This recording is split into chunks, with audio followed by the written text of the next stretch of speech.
The current median sale price in Plymouth County is now $525,000, up 14% over last year. But things are starting to change. Is this the new normal? Which towns have the lowest median sale price? Which towns have the highest? And how does this impact buyers and sellers? That's what we're going to talk about today.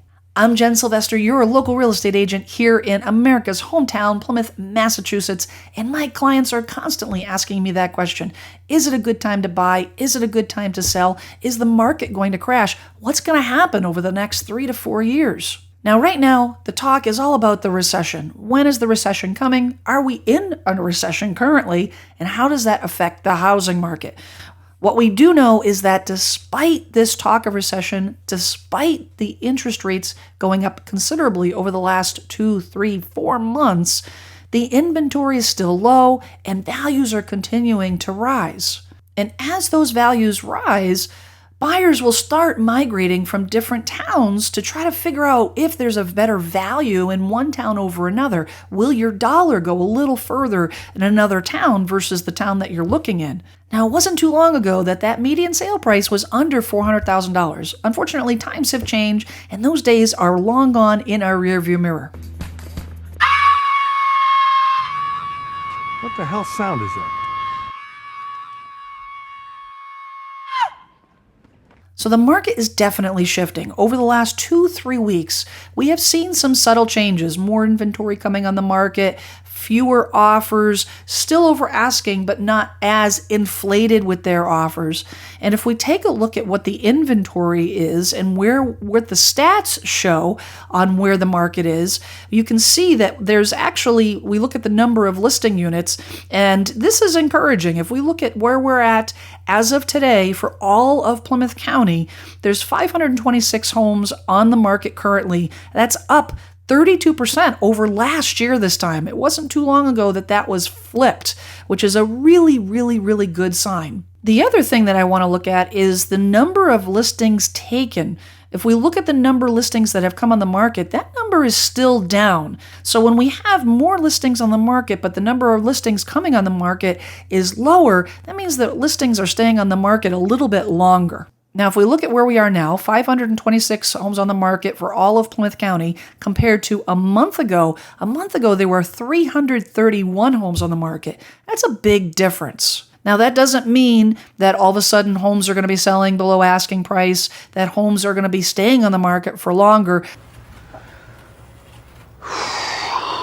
There's still a big backlog of buyers sitting and waiting for a home to come on the market, but it's going to depend on the price range. Certain pockets are going to start seeing a little bit more market time than others. The higher demand price ranges are still going to have multiple offers selling very quickly. You'll have to be very aggressive. But as we move up in price range, I can tell you from experience, I actually made an offer with a client this weekend that was in the $600,000 price range, and the offer was on a property that was on the market for 3 weeks, and we made an offer below asking price. That was the first offer that I've written in 2 years that was below asking price, and we negotiated with the seller, and it was accepted below asking price. That is absolutely a shift. Again, that is not going to be the case across the board because on the flip side, I submitted a few offers that were above asking in lower price ranges, more competitive price ranges.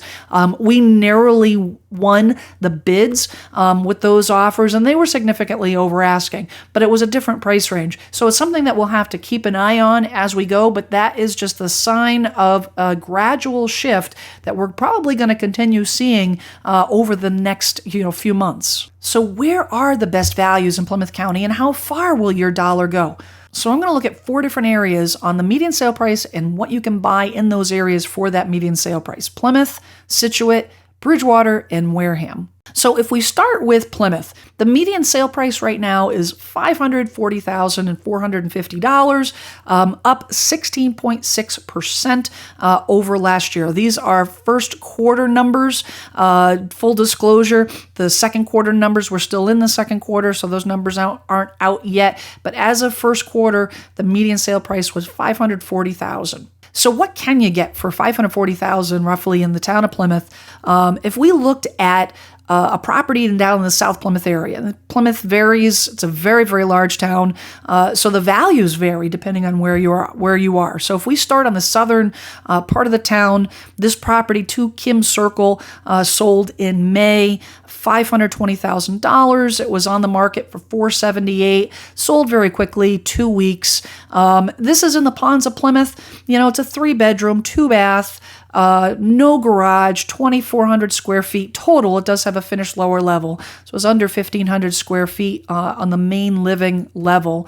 This is a nice neighborhood type property, hardwood floors. The kitchen has, some typical finishes, builder grade cabinets.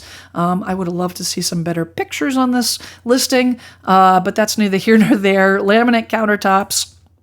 Again, hardwood floors, very typical what you would get for, a home of this era. This was built in 1997. So again, that sold for $520,000. So if we moved a little bit further north and we look at the West Plymouth area, your dollar doesn't go quite as far in the West Plymouth area because it's closer to downtown, it's closer to shopping, closer to the highways. This house at 9 Lawrence Road sold for $525,000, was listed for $475,000, sold in May. And this is a raised ranch. This is very, very typical for the West Plymouth area. Built in 1984, 3-bedroom, bath and a half.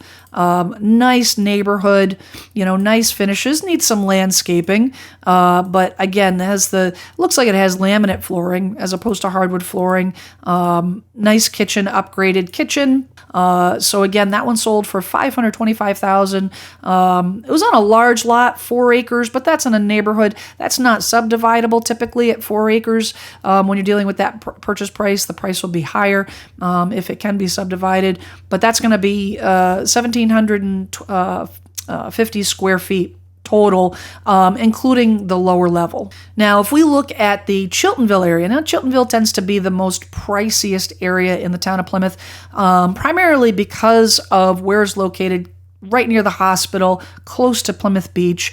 So it typically will command the highest price point in the town. Now, this particular home sold for $530,000, was listed at $489,000, half acre, 4-bedroom, 1.5 bath, no garage at that price point, $530,000. And that's very typical what you're going to see in the Plymouth area.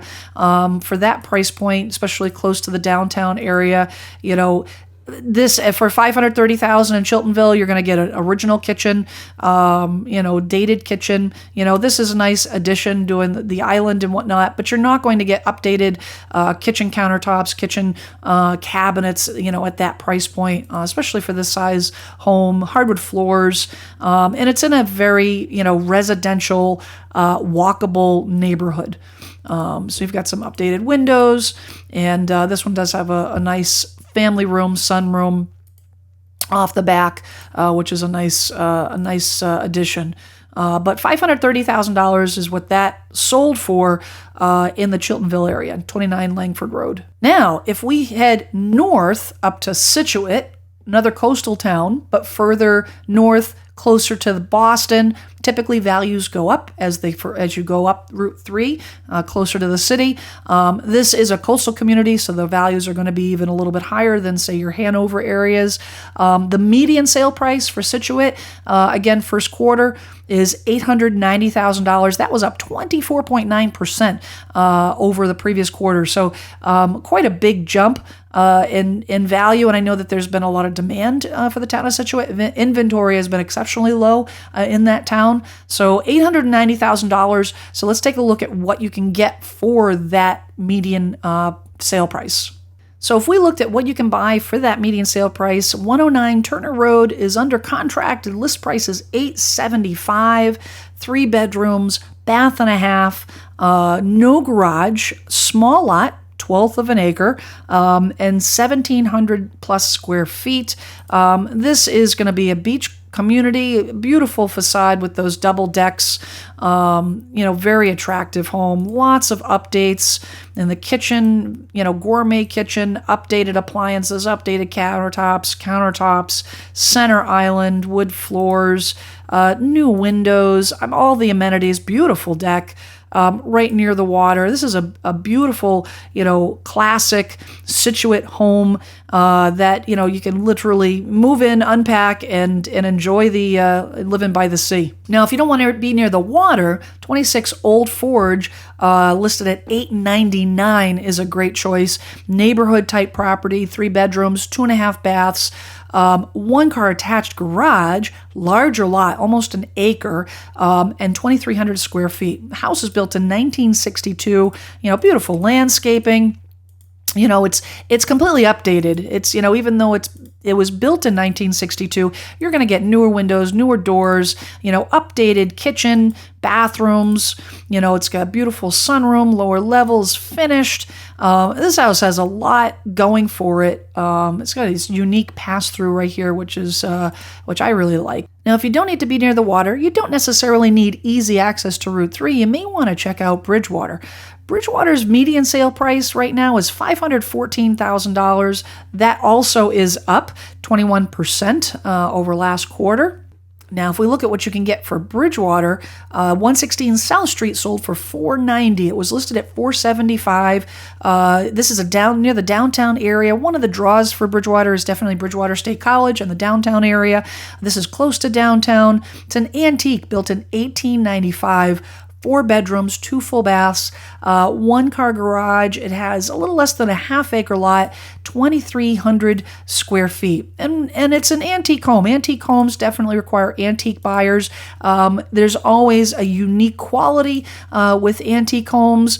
The windows tend to be a little lower, a little longer, a little taller. The floors always squeak. The doors never close properly. That is one of the characters pieces of owning an antique home. This home obviously has been updated since 1895 with this vintage lime green tile, which is, if that's your thing. But this property, it definitely, it would need to be brought up a little bit more. You can see with the cabinets are older style cabinets. They're not the vintage type cabinets. But if you're looking for something that needs a little bit of work, if you need something that you want to add your personal touches to, this is what you're going to get for a little under $500,000 in Bridgewater. Now, if you want something that's done completely redone and you don't want to do any work, you want something that's a little bit newer, 490 Main Street sold for $530. This house was listed for $480, sold for $530. It's a raised ranch, 4-bedroom, 2 full baths, a little less than a half-acre lot, 1,700 square feet. And this house was completely redone. It's got the hardwood floors, new kitchen cabinets, beautiful countertops, wide open floor plan, which we often see with the raised ranches. And, carpet, new bathrooms, finished lower level.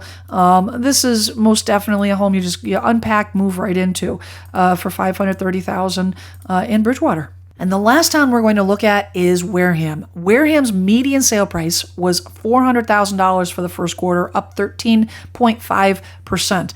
Wareham is a great bang for your buck. You're going to get a little bit more value for your dollar in Wareham because it's further south.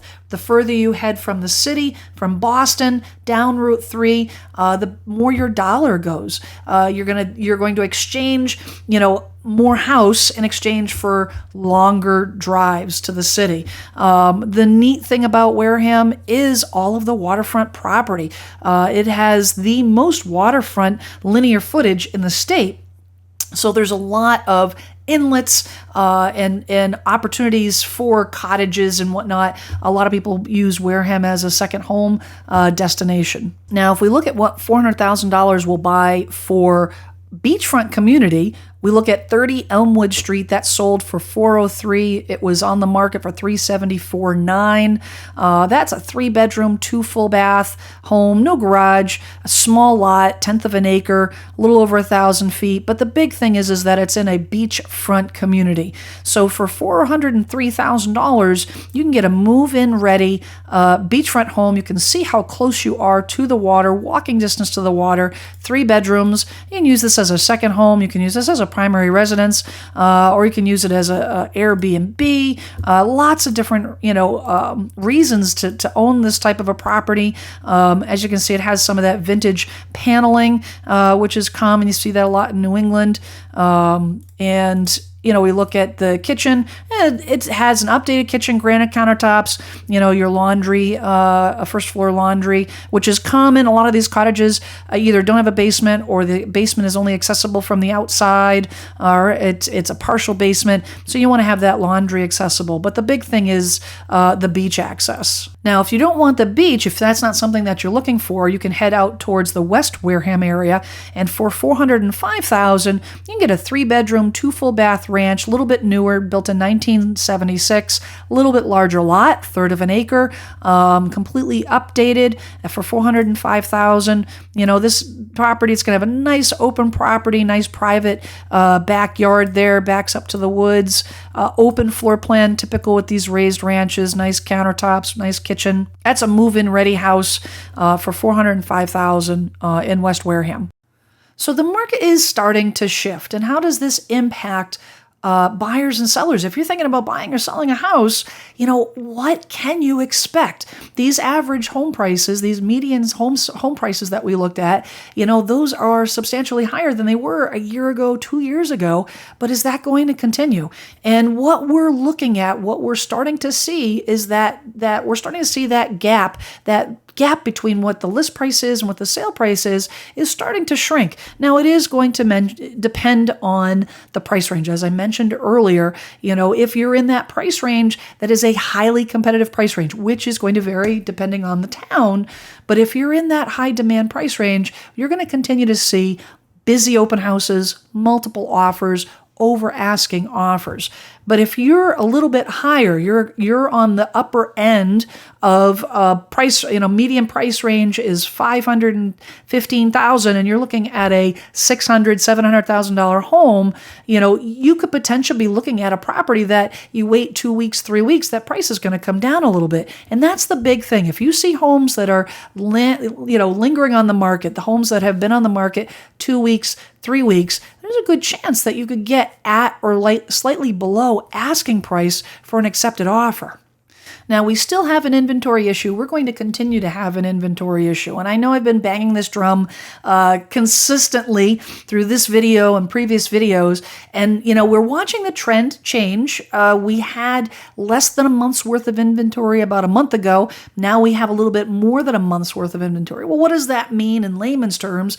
Well, that basically means how long does it take for all the inventory to sell? In a healthy market, we want 4 to 6 months worth of inventory. So we've got a ways to go to build that inventory up so it not only satisfies the buyer demand, but exceeds the buyer demand. Once that happens, then the market will start to shift from a seller's market to a buyer's market. We've got a ways to go. How long that will be, it could be 2 years, 3 years. The problem being that builders are not building homes fast enough for new homes to take care of all these new buyers that are coming on the market. We have a lot of buyers, the move-up buyers, but we have a lot of millennial buyers that are coming in that aren't selling a home.